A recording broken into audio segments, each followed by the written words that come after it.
¿Qué tal? La verdadera sabiduría proviene de Dios. Queremos darle la bienvenida a su iglesia cristiana carismática cuadrangular, siguiendo a Jesús en los Arrayanes en nuestra reunión virtual. Y como siempre, y como debe ser, vamos a iniciar poniendo este tiempo en las manos del Señor. Amado Padre, le damos muchísimas gracias, Dios, por este precioso día de hoy. Gracias, Rey del Cielo, Dios Todopoderoso, porque hemos podido pararnos, bañarnos, tomar algo, Señor. Gracias, gracias porque tenemos movimiento, Padre Celestial. Y hoy damos gracias a ti porque podemos escuchar tu palabra, en la cual tú nos vas a hablar a cada uno de nosotros, Señor. Gracias por la vida, gracias por el respirar. Gracias, Padre, porque te tenemos, Señor. Gracias, en el nombre de Cristo Jesús. Amén. Amén. Bueno, la entrada triunfal de Jesús. Se celebra en el mundo occidental esa entrada de Jesús a Jerusalén, que no era la primera, pero sí iba a ser la última en su primera venida. El pueblo corrió a recibirlo como un héroe. ¡Hosana! Le gritaban, bienvenido, que Dios te bendiga, porque el pueblo estaba esperando ese Mesías que les iba a devolver su estatus de pueblo de Dios, que les iba a liberar del imperio que los tenía subyugados, que le iba a dar a Israel otra vez ese reino del cual se sentían orgullosos, pero que hacía parte de su pasado. Esa era la perspectiva humana.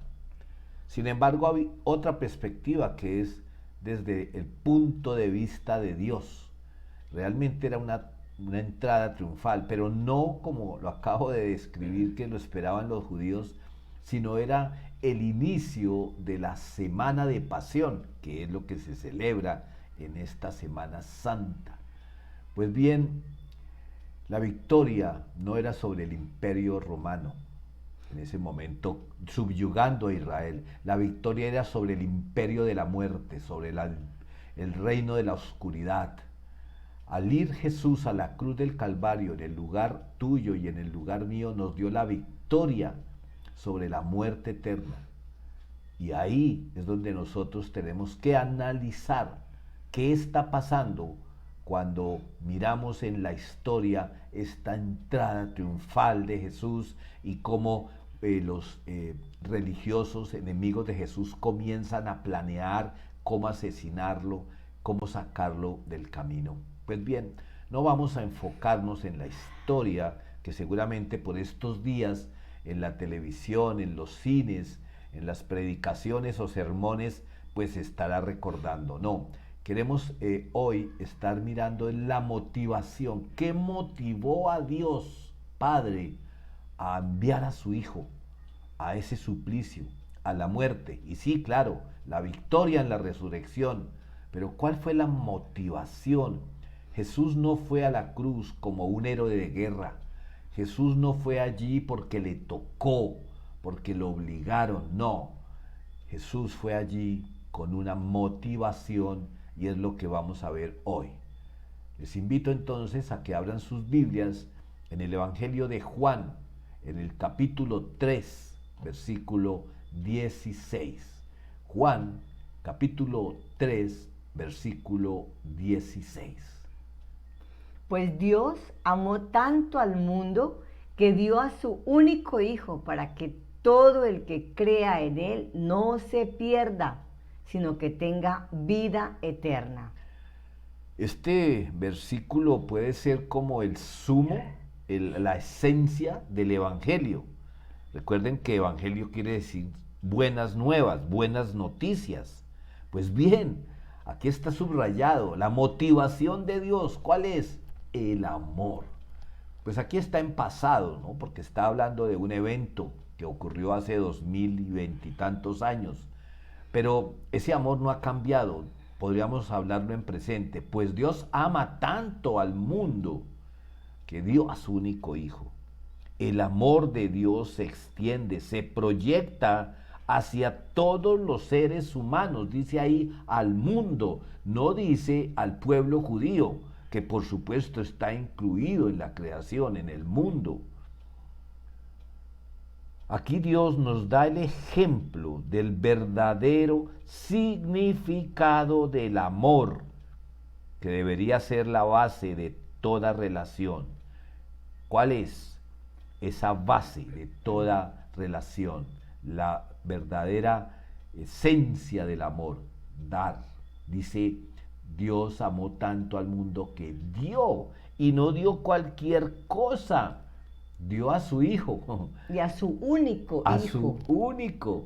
Y, y mira cómo no es solo dar, ¿no? Porque podría haberlo enviado y al primer problema haberlo sacado y ya lo dio. No, lo dio dispuesto hasta el sacrificio, a pagar un precio costosísimo para bendecir a toda la humanidad. Claro, pero había algo que la humanidad debería hacer, que deberíamos hacer. Creer. ¿Qué? Creer. Para que todo, no dice algunos, para que todo el que crea en él no se pierda, pero no habla de perderse momentáneamente, no, dice, sino que tenga vida eterna.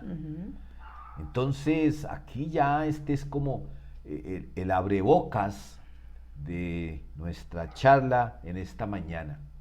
Esto es lo que habla el Evangelio de Juan, que curiosamente algunos estudiosos,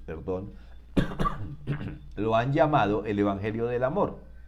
No porque en los otros evangelios Jesús no haya expresado el amor, pero es que Juan sí se esmeró mucho por resaltar, entre otras cosas, el amor de Dios. Pero bueno, avancemos entonces. Vamos a la carta a la iglesia de Éfeso. Vamos al libro de Efesios, capítulo 3, versículo 18. Efesios 3, versículo 18. El apóstol Pablo está haciendo un énfasis en su carta a esta iglesia. Escuchemos.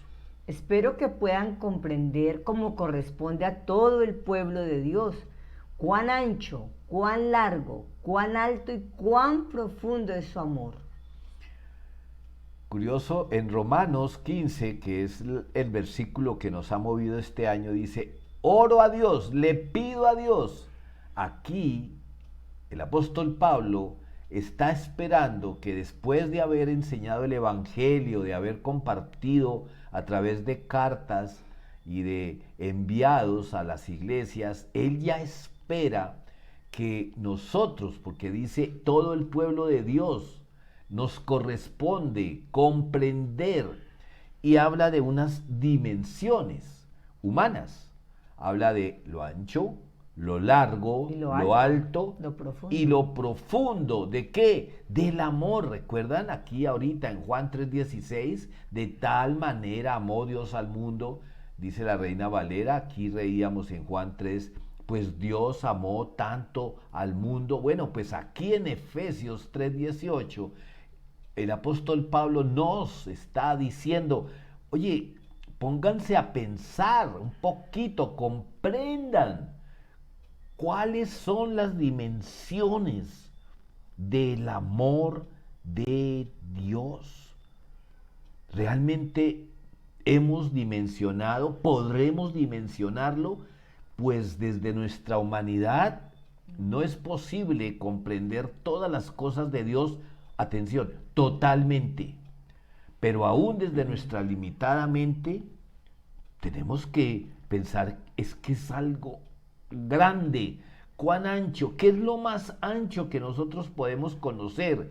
¿Qué sé yo? En imágenes, ¿no? Un portaaviones, un estadio largo, que puede ser muy largo, los puentes que tienen kilómetros, no sé, humanamente, ¿cómo podremos dimensionar el amor de Dios? Pues bueno, sería interesante pasar al siguiente versículo. ¿Qué dice el apóstol Pablo en el versículo 19 de Efesios 3? Dice, es mi deseo que experimenten el amor de Cristo, aun cuando es demasiado grande para comprenderlo todo. Entonces serán completos con toda la plenitud de la vida y el poder que proviene de Dios. Interesante este apóstol Pablo. Bueno, si usted sabe nadar y se lanza a una piscina que no conoce, ¿cómo puede saber qué tan honda es? Tiene que sumergirse, tiene que nadar por debajo del agua y buscar dónde hace pie o cuántos metros tiene que descender o si está en el mar. Tiene que sumergirse para poder experimentar la dimensión de la profundidad. Si yo quiero saber cuántos pasos están entre mi lugar de trabajo y donde tomo el transporte, pues un día tengo que medirlo, tengo que tomarme el trabajo de concentrarme y contar los pasos.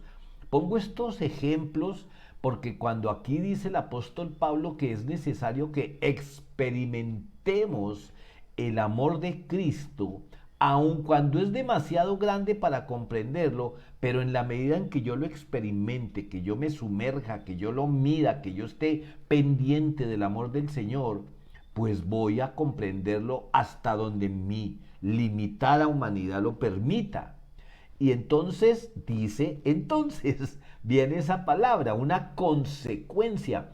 Entonces serán, ¿qué? Completos. Completos, es decir, entre más yo experimente el amor de Cristo en mi vida espiritual irá creciendo, se irá completando.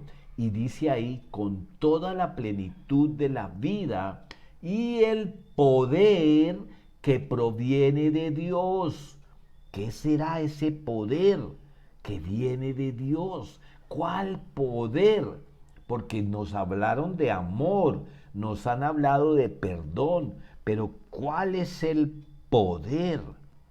Bueno, es lo que vamos a tratar de experimentar en este tiempo que sigue. Entonces, vamos a ver hoy, y para quienes toman nota, el título de nuestra enseñanza hoy, de nuestro compartir, es 3 aspectos del amor de Dios. 3 aspectos, 3 características, 3 maneras de experimentar el amor de Dios, 3 maneras de verlo. Y espero que no sea una teoría, sino que tú y yo, mi esposa y todas las damas que están al frente del aparato, del televisor, del teléfono, del computador, podamos tener más claridad, porque como atrás decía el apóstol Pablo, aunque el humano no lo va a entender todo, sí es necesario ir hasta lo más profundo de nuestro conocimiento para entender 3 aspectos del amor de Dios. Vamos a ver entonces el primero de ellos, es el amor del Padre. El amor del Padre. Dios nos ama. Él nos dio la vida. Es nuestro Padre. Esta imagen que está ahí, ese Padre abrazando a su Hijo, dándole ese cariño, ese es el amor del Padre que nosotros vamos a experimentar, a analizar en este día de hoy. ¿Cómo es ese amor del Padre? Recuerden que Jesús nos enseñó a ver a Dios como el Padre. Jesús muchas veces dijo, lo que yo digo es porque mi Padre me envió. Y en la oración que Jesús enseñó como modelo, comenzó diciendo, Padre nuestro. Fíjense que no dijo mi papá o Padre mío, no, dijo Padre nuestro. Jesús nos enseñó y nos enseña a ver a Dios como un Padre. Es importante eso. Entonces vamos a ver en algunas citas del Antiguo Testamento, algunas, no podemos ponernos a analizar, no tenemos el tiempo. Yo los animo a quienes se reúnen en la semana a repasar la enseñanza, pues que exploren en qué citas, algunas del Antiguo y del Nuevo Testamento, se habla de Dios Padre. Vamos a hablar no solamente que literalmente lo diga, sino que describe en versículos a Dios como un Padre amoroso. La primera cita está en los Salmos. Salmo capítulo 36 o Salmos capítulo 36 versículo 7. Salmo 36, 7. Qué precioso es tu amor inagotable, oh Dios. Todos los seres humanos encuentran refugio a la sombra de tus alas. Cuando niños, muchos de nosotros, ante un peligro, pues queríamos sentir cerca a papá, quienes tuvimos el privilegio de tener un papá que cumplía con esa figura paterna. Bueno, algunos tuvieron que encontrar en su mami, pues el papá también. Pues bien, cuando estábamos temerosos de pronto, producto de haber visto una película de miedo, qué sé yo, o el vecinito que nos amenazaba, o la mascota del vecino también que nos hacía sentir temor, pues corríamos a brazos de papá, corríamos a los brazos de mamá. ¿Por qué? Porque nos sentíamos seguros a su lado. Pensábamos que ellos eran como superhéroes poderosos. Yo veía a mi papá casi como un personaje de ese entonces en las historietas que me encantaba. Para mí mi papá era como el llanero solitario, era ese héroe que era capaz de enfrentarse a una tribu de indígenas. Bueno, pues yo veía así a veces a la pandilla de vecinitos que me robaban la paz. Y traigo esto es porque yo no sé hoy qué te esté agobiando, qué te esté causando temor. Yo te quiero decir, papá, Abba Padre, Dios Padre, tiene por ti y por mí un amor inagotable. Por eso tú y yo, que somos seres humanos, dice ahí, todos los seres humanos encontramos refugio, encontramos paz, encontramos protección a la sombra de sus alas. Y por supuesto esto es una figura literaria. Dios Padre no es un ave, no es un ser alado, pero pienso que aquí el salmista está pensando como los polluelos defendidos por el águila en el nido o por el ave pues que les trajo la vida. Él es fiel, nuestro Padre es fiel, es justo, su amor es inmenso. Hace un rato yo decía, ¿qué ejemplo tenemos de una cosa de gran dimensión? Bueno, no sé, para quienes han tenido el privilegio, algunos lo tenemos, de montar en un avión, pues yo pienso que ese que uno ve por encima de las nubes, el cielo, pues que lo llamamos así, que no tiene que ver con el reino de los cielos, sino el cielo, el firmamento, eso es inmenso. Pues yo pienso que eso nos ayudaría mucho a dimensionar el amor del Señor, porque nosotros tenemos que entender que el peligro del daño que alguien nos pueda estar intimidando, pues Dios, mi Padre, me protege. Claro, porque sabemos que si tenemos alguna situación difícil en nuestra vida, sea cual sea la que estemos pasando, estamos viendo un gigante, estamos viendo gente mala que nos persigue, pero sabemos que Dios es nuestro Padre, es nuestro papá, y Él sale a auxiliarnos, Él está ahí porque Él nos ama y Él juzga el mal, y Él nos cuidará eternamente. Todos los días de nuestra vida nos cuida. Él está siempre a nuestro lado. Para el pueblo de Israel fue muy duro, muy difícil ser llevados cautivos, ver cómo su ciudad fue invadida, destruido parte de la muralla, el templo, y fueron llevados a Babilonia, cautivos, humillados. Y ellos pensaban que Dios se había olvidado de ellos, que el Señor había incumplido sus promesas. Y entonces emerge un profeta que estuvo antes de la invasión advirtiéndole al pueblo de Dios, pero ahora ya están cautivos y entonces aparece Isaías y en uno de sus escritos, que está en el capítulo 49, versículo 15, se dirige al pueblo de Dios que, como dije ahorita, pensaba que había sido olvidado, pero saben, yo siempre he comparado el amor del Padre para darle un poquito de humanidad, como que se parece más es al amor de una madre, porque el papá es justo, la mamá es justa, pero es misericordiosa, pero en fin, cada uno podemos tener una imagen de papá y de mamá, pero es curioso que Isaías, o mejor, el Señor inspira a Isaías en el capítulo 49, versículo 15, que usted seguramente ya lo leyó, pero lo vamos a escuchar en la hermosa voz de mi esposita, cómo Dios hace esa misma analogía. ¿Puede una madre olvidar a su niño de pecho? ¿Puede no sentir amor por el niño al que dio a luz?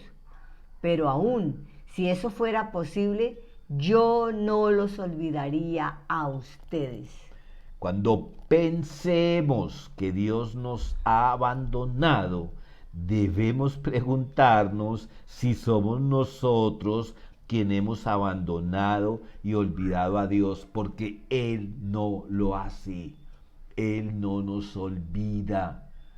Y aquí el profeta pues pregunta, ¿no? Una madre, bueno, una buena madre, ¿será capaz de dejar por ahí? Bueno, las noticias a veces dicen que madres abandonan a sus hijos, pero pues créanme que son corazones afectados por alguna causa. Pero una mamá normalmente cuida a su niño y es capaz de dar la vida por ella.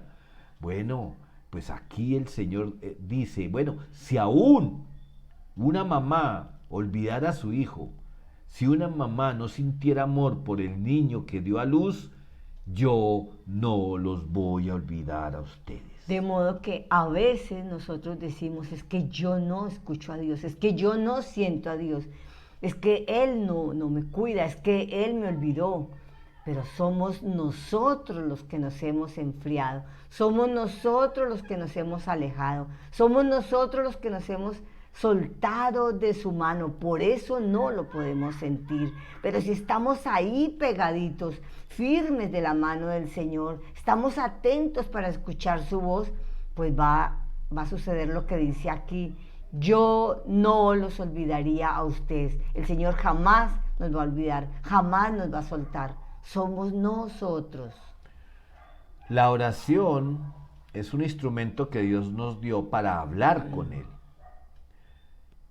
Y el principal medio de comunicación de Dios con nosotros, ¿cuál será? Pues que uno de los nombres que tiene la Biblia, las Sagradas Escrituras, es la palabra de Dios. Es la manera, diría yo, principal, más usada por Dios para hablarnos. ¿Cómo crees tú que Dios te va a hablar si no lees su palabra, si no lees su testamento antiguo y nuevo, si no buscas dirección en los proverbios, si no quieres conocer a Jesús, si no lees los evangelios? ¿Cómo saber cómo inició la iglesia si no le das una mirada al libro histórico del Nuevo Testamento, que es el libro de los Hechos? Entonces, mi amor ha dicho algo bien importante, y es la palabra de Dios. Entonces, cuando nosotros decimos, por ejemplo, voy a ir a hablar con mi amiga para pedirle un consejo, voy a escucharla, ¿no es cierto? ¿Por qué no voy a la palabra de Dios para buscar qué me dice el Señor? Porque mira, Dios nos ha hablado, dice en Hebreos capítulo 1, que te invito también que lo veas. Hebreos capítulo 1, no tengo acá porque pues Dios me lo recuerda en este momento. Dice, Dios ha hablado de tantas maneras a través de los profetas, a través de la creación, y ahora nos habla a través de su Hijo. Dios nos habla continuamente. Mira, tampoco tengo la cita aquí en diapositiva, pero toma nota. Deuteronomio capítulo 31, versículo 6. Deuteronomio 31, es el Señor hablándole al pueblo de Israel. Y esta frase que vamos a escuchar ahorita la dijo muchas veces y la sigue diciendo hoy. Así que sé fuerte y valiente, no tengas miedo ni sientas pánico frente a ellos, porque el Señor tu Dios, tu Padre, Él mismo irá delante de ti, no te fallará ni te abandonará. Busca esa cita y la imprimes en una hoja y la cargas, qué sé yo, la pones donde tú la puedas visualizar y Dios te va a estar hablando a través de Deuteronomio 31:6. ¿Por qué? Porque Él no te fallará ni te abandonará. Ahora demos una mirada en Romanos capítulo 5, versículo 8. Romanos 5:8. Estamos viendo el amor del Padre. ¿Qué dice? Romanos 5:8. Pero Dios mostró el gran amor que nos tiene al enviar a Cristo a morir por nosotros, cuando todavía éramos pecadores. Aquí nos vamos a detener en la última, el último renglón. Cuando todavía éramos pecadores, Dios nos mostró su gran amor. Es decir, cuando estábamos bien lejos de Él, el Señor nos buscó. Cuando todavía éramos pecadores, nuestro Padre envió a su Hijo para que muriera por nosotros, simplemente porque nos ama. Escúchame, no porque lo mereciéramos. Si todavía dudas del amor de Dios por ti, recuerda que Él ya te amaba aún antes de que tú le conocieras, aún antes de que tú un día dijeras, voy a buscar a Dios. Dios ya te amaba.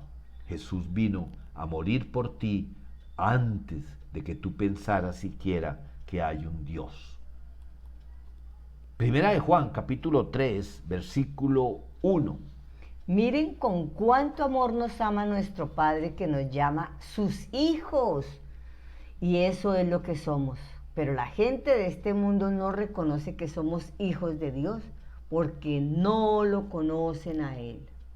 Juan, en su primera carta, nos llama la atención. Pues claro, hay un contexto por qué dice eso. Miren con cuánto amor nos ama. Bueno, es que en Romanos acabamos de ver.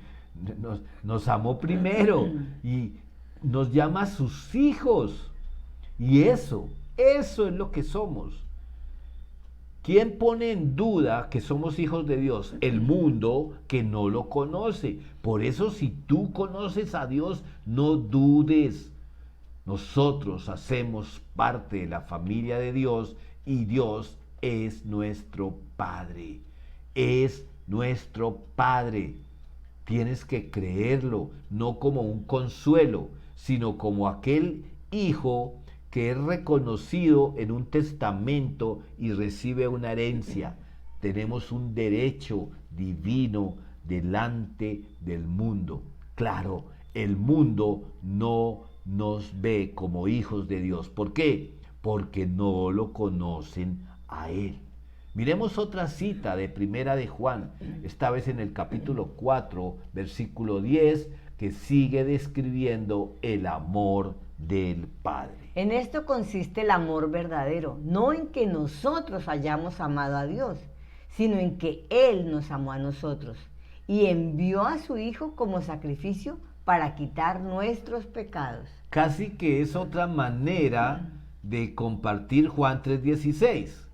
De tal manera amó Dios al mundo que ha dado su Hijo. Bueno, aquí Juan, en este capítulo 4 de su primera carta, insiste, recalca en qué consiste. Estamos tratando de dimensionar, de encontrar cuán ancho, cuán alto, cuán profundo es el amor de Dios. Bueno, no, una de las cosas claves para que lo entendamos es que no fuimos nosotros los que lo amamos primero y Él en retribución nos mandó a su Hijo. No. Él nos amó a nosotros, aun cuando éramos pecadores, como lo vimos en la cita anterior, y envió a su Hijo pero no como una aventura a ver qué pasaba, no, lo envió como sacrificio para que tú y yo pudiésemos conocer el reino de los cielos. Aquí es como si Juan estuviera diciendo, ¿cómo más les explico con plastilina que Dios es nuestro Padre? ¿Cómo más nos explica? Bueno, la palabra de Dios va a hablarle o hablarnos o hablarte a quien busque cómo dimensionar el amor de Dios. Y por supuesto, la vivencia, el día a día. Estoy seguro que todos aquí, si tuviésemos la oportunidad de tener una intercomunicación, tendríamos por lo menos una ilustración de cómo Dios nos ha mostrado su amor. Mi esposita comenzaba este encuentro con una oración diciendo: Señor, gracias por la vida, gracias por este día. Bueno, es que eso es el amor de Dios representado en la creación. Pero ahora vamos a hablar de el amor desde otra dimensión, que sigue siendo el amor de Dios. En Romanos 3:19 leíamos que dice: es mi deseo que experimenten el amor de Cristo. Ya experimentamos o tratamos de dimensionar el amor de Dios, pero vamos a hablar un poco ahora del amor del Hijo. El amor del Hijo. Cómo Jesús no solamente dijo que nos ama, sino que nos lo demostró, y de qué manera.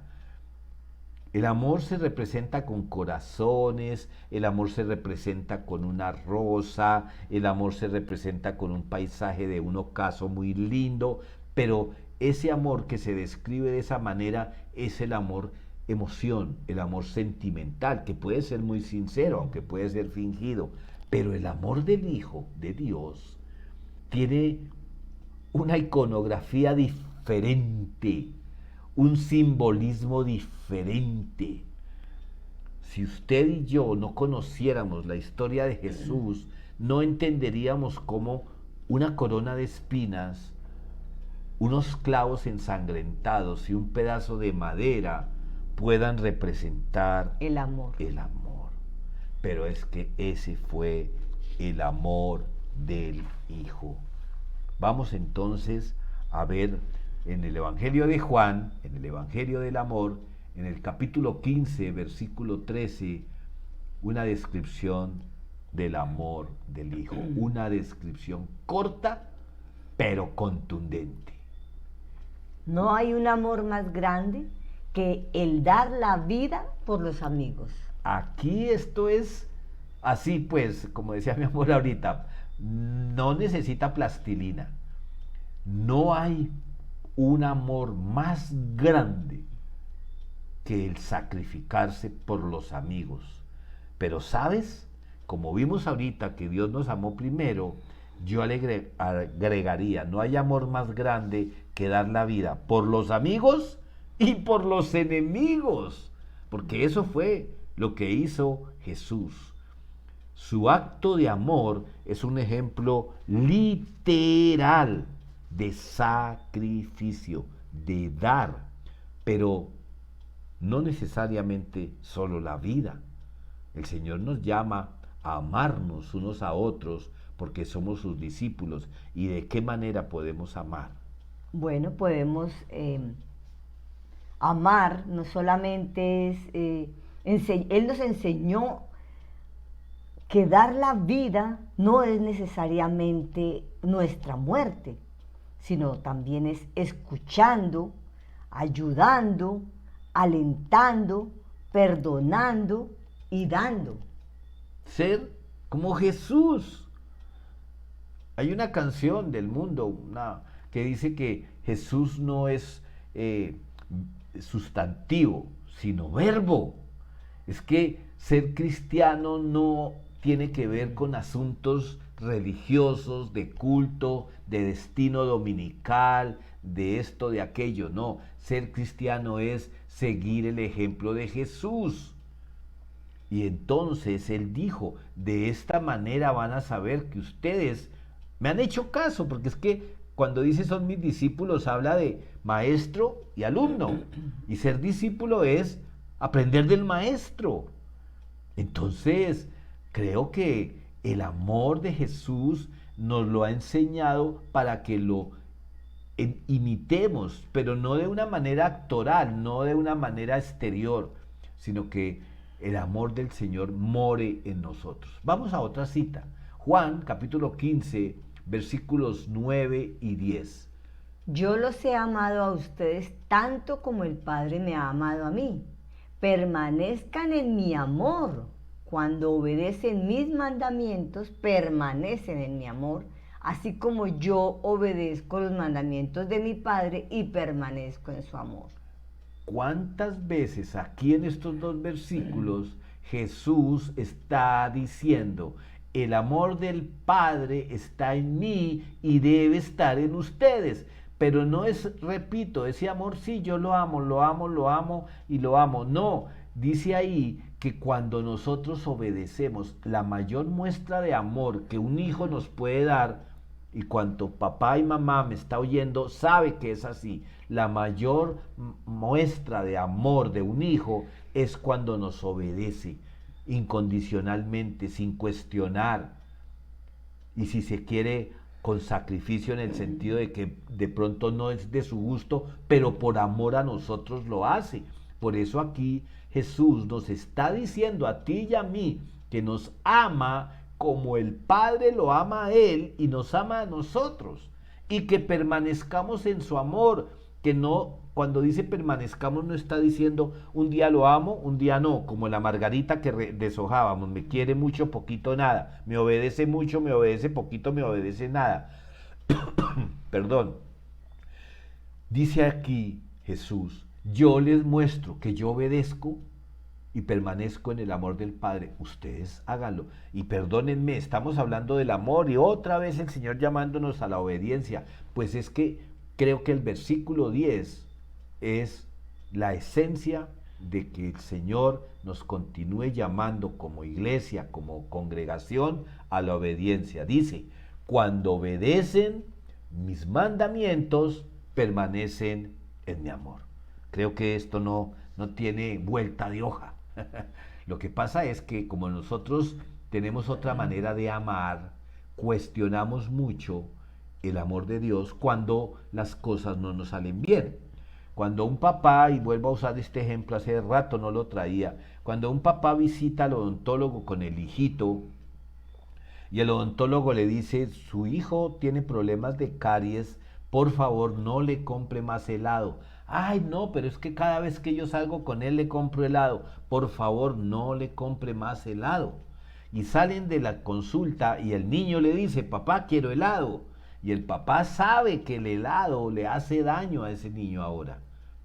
Pues ya le había hecho daño, pero ahora tiene el conocimiento, porque el médico le dijo.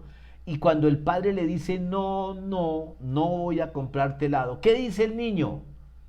Tú no me amas.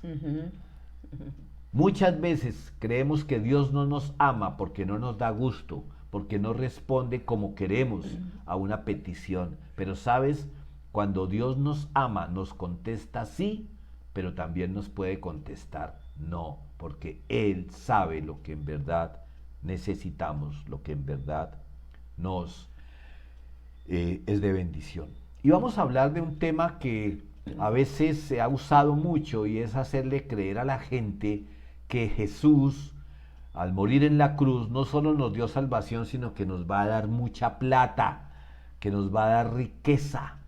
Y entonces, como no llega ese capital, como no llega esa herencia, como no llega esa lotería, entonces dudamos del amor de Jesús, y es que se malinterpretan ciertas citas o palabras del Señor. Miremos un momento qué dice el apóstol Pablo en la segunda carta a los Corintios, capítulo 8, versículo 9. Ustedes conocen la gracia generosa de nuestro Señor Jesucristo. Aunque era rico, por amor a ustedes se hizo pobre, para que mediante su pobreza pudiera hacerlos ricos. Entonces aquí se habla de que por amor a nosotros, Él se hizo pobre para que nosotros tuviéramos mucha plata, es lo que interpretan muchos cuando se descontextualiza. No, aquí estás hablando del amor del Señor y la gracia generosa de dar su vida por nosotros, perdón. No hay prueba alguna bíblica que muestre que Jesús fuera el más pobre de todos en Galilea o en Jerusalén, o que el promedio de los judíos. Hoy día con tantas cosas en la política, que se promete que se va a acabar la pobreza. No, pobres han existido, Jesús lo dijo, y existirán siempre. Jesús se hizo pobre renunciando voluntariamente a todos sus derechos divinos. A eso fue que renunció. Dios es el dueño del oro y de la plata. Claro, es que para nosotros el oro y de la plata son los metales más valiosos. Claro, hay piedras preciosas, pero a lo que voy yo es que siempre estamos comparando las riquezas celestiales con las riquezas terrenales. Y recuerden que Jesús dijo, el que hace tesoro aquí, pues aquí va a dejar todo, pero el que hace tesoros en el cielo, esos son los que va a cosechar. Pues de eso es que está hablando aquí. Jesús renunció al cielo para convertirse en un ser humano. Jesús tuvo todas las limitaciones humanas, le daba sueño, le daba sed, se cansaba, ¿recuerdan? Que se apartaba para descansar. Nos hizo ricos, escúchame, haciéndonos herederos de la vida eterna. ¿Qué puede ser más valioso que eso? Nos dio tesoros en el cielo. No nos dejemos engañar con esa doctrina de que la bendición del Señor consiste en tener riquezas materiales. Si el Señor sabe que las riquezas materiales van a ser de bendición para tu vida, seguramente las va a dar. Pero no es una garantía. Porque alguna vez que alguien le dijo a Jesús que lo quería seguir, Jesús le dijo, yo no tengo ni siquiera almohada, hermano. Y entonces queremos es acomodar las buenas nuevas de salvación en nuestros deseos pecaminosos de codicia y de no contentamiento. Si el Señor quiere que tú tengas grandes capitales, seguramente te los va a dar, pero te tengo noticias, se van a quedar aquí cuando tú partas a la presencia de Dios. Y lo que es peor, esa riqueza que para ti es bendición puede convertirse en maldición para tus herederos. No estoy declarando una maldición, estoy diciendo que es lo que uno ve desafortunadamente. A Jesús iban y le preguntaban allá, ¿qué hacemos que no me quieren dar la herencia? ¿Qué hacemos?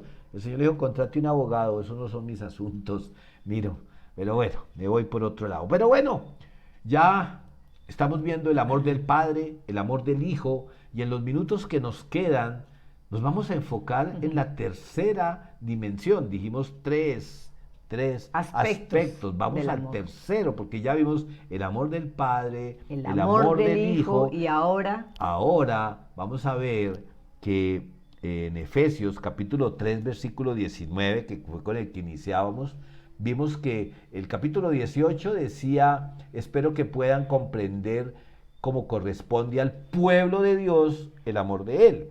Luego veíamos en el versículo 19, es mi deseo que experimenten el amor de Cristo. Y aquí ya en el final de Efesios capítulo 3, versículo 19, dice, entonces serán completos con toda la plenitud de la vida y el poder que proviene de Dios. Y ahí es donde vamos a mirar esto del poder.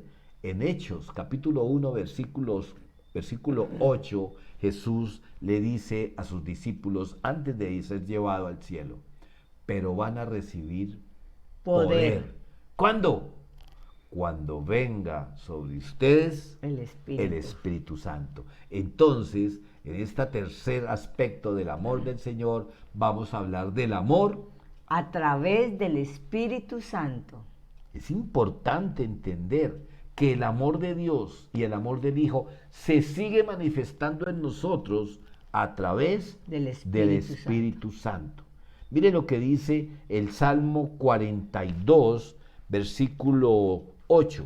Salmo 42, versículo 8. Pero cada día el Señor derrama su amor inagotable sobre mí, y todas las noches entono sus cánticos y oro a Dios, quien me da vida. Cada día el Señor derrama su amor inagotable sobre mí. Cada día. En los devocionales, pues de pronto algunos de quienes nos escuchan no los reciben. Por favor, háganoslo saber a nuestro correo si desean ustedes recibir los devocionales de lunes a viernes. Nuestro correo es iccc.piedrapintada@gmail.com. Cierro ahí el paréntesis.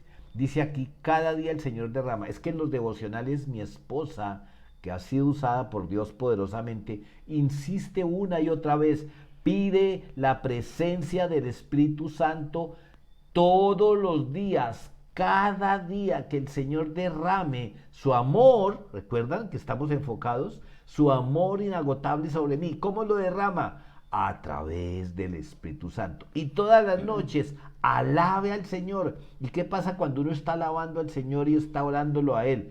El Espíritu de Dios cobra otra vez vida. No que estuviese perdido, pero se hace activo en nuestro ser.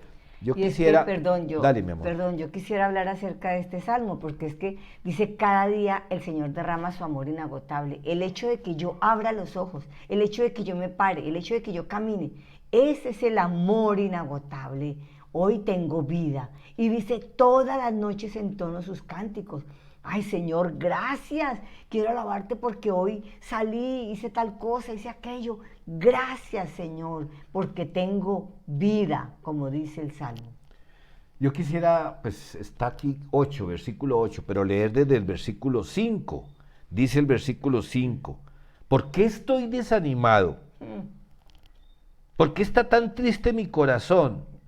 Pondré mi esperanza en Dios. Nuevamente lo alabaré, mi Salvador y mi Dios. Ahora estoy profundamente desalentado, pero me acordaré de ti aún desde el lejano monte Hermón, donde nació el Jordán, hasta la tierra de Mizar. Y mira lo que dice el 7. Oigo el tumulto de los embravecidos mares, mientras me arrasan tus olas y las crecientes mareas. Y luego dice esto, 8. Pero cada día el Señor, que hay problemas, que hay un diagnóstico que amenaza nuestra vida, nuestra paz, que hay un anuncio de que vienen tiempos difíciles económicos en el país, en el mundo, que hay una guerra que se está librando y que puede desencadenar en una guerra mundial, que hay un cambio de gobierno y ahora ¿qué vamos a hacer? Bueno, pues cada día el Señor derrama su amor inagotable. ¿Por qué? Porque como dice en el versículo 5, el Señor es mi esperanza. ¿Recuerdan Romanos 15:13? Le pido a Dios, fuente de toda esperanza, que los llene completamente de alegría y paz, porque confían en Él. Entonces van a experimentar la esperanza segura. Escúchame, mediante el poder del Espíritu Santo. Estamos hablando de la manifestación del amor de Dios a través del Espíritu Santo. Y quisiera añadir algo, y es que el Señor, hablando del Salmo 42, empieza, ¿por qué estoy tan desanimado? Y a veces nos dejamos desanimar, nos dejamos llenar de pánico, de miedo, de desánimo por otras personas. Un ejemplo claro, en este tiempo las cosas han subido, sí, han subido las cosas, el costo de vida. El costo de vida. Y entonces, no, ¿qué voy a hacer? Terrible, porque otras personas me han dicho, terrible, no, ¿qué vamos a hacer? Ya el plata no alcanza para nada y empieza el pánico, el miedo, el temor. ¿Por qué estoy tan desanimado si el Señor derrama su amor inagotable sobre mí todos los días? ¿Por qué? ¿Por qué me dejo llenar de eso? Si yo sé que Dios está conmigo, si sé que el Espíritu Santo me fortalece, ¿por qué me dejo llenar de ese pánico? Porque más bien no le canto al Señor y le alabo de saber que tengo vida. Por supuesto, el año pasado, a finales, cuando el Señor nos habló de la visión que tendríamos en 2022, pues no sabíamos de todas esas, esa catarata, esa río de alzas que hemos vivido después de que subió el salario mínimo en nuestro país y como consecuencia de malas decisiones y que la pandemia, tantas cosas. Pues yo te quiero decir algo. 2022 es el año de la esperanza. Y mira lo que dice Romanos capítulo 5, versículo 5. Y esa esperanza no acabará en desilusión, pues sabemos con cuánta ternura nos ama Dios, porque nos ha dado el Espíritu Santo para llenar nuestro corazón con su amor. Mira, aquí habla de la Trinidad, que repito, ha sido tan atacada y sigue siendo atacada. Porque la palabra Trinidad no aparece como tal en la Biblia, pero habla aquí del Padre, del Hijo y del Espíritu Santo. El Padre nos envió a su Hijo, lo vimos en Juan 3:16. Y el Espíritu Santo nos lo envían el Padre y el Hijo. ¿Y qué dice aquí? Nos ha dado el Espíritu Santo. ¿Por qué? Para llenar nuestro corazón con su amor. Dios Padre, Dios Hijo, Dios Espíritu Santo manifestándose en nuestra vida, haciéndonos entender que nos ama. Y sí, como acaba de decirnos mi amor, pues atravesamos momentos difíciles. Seguramente algunos pasarán, otros empeorarán, pero mi esperanza está en el Señor. Alguien puede pensar, no, es que son los peores tiempos. Pero No, mira, yo me acuerdo. Pues es que los jóvenes no vivieron tal vez, algunos estaban naciendo, pero los años 80 no fueron fáciles en nuestro país, ni en los países vecinos, ni en el mundo. ¿Y qué decir de los años 40 en el siglo XX? A ver, una Segunda Guerra Mundial que golpeó la economía mundial. Y es que pensamos que todo fue así ahorita, después del año 2000. No, mira, las cosas mientras la gente en general, y tú y yo hacemos parte de la gente, no tengamos en cuenta a Dios, van a haber conflictos, va a haber injusticia, van a haber ricos que quieren ser más ricos, van a ser pobres que odian a los ricos. Que es este el mundo, es este el mundo que estamos viviendo.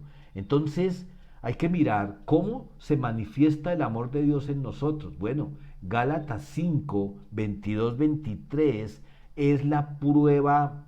A ver, como cuando uno va al laboratorio y le sacan sangre y le dicen a uno, mire, el colesterol está así, los triglicéridos están así, en fin, y le muestran a uno su estado. Mire cómo el Espíritu fluye en ti y en mí produciendo un cambio. Si no hay ese cambio, algo está pasando. Te voy a decir cuál es, que mi amor por Dios se está enfriando y no permito que el Espíritu fluya en mí produciendo esos cambios. Gálatas 5, 22, 23, ¿qué dice? en cambio, la clase de fruto que el Espíritu Santo produce en nuestra vida es amor, alegría, paz, paciencia, gentileza, bondad, fidelidad, humildad y control propio.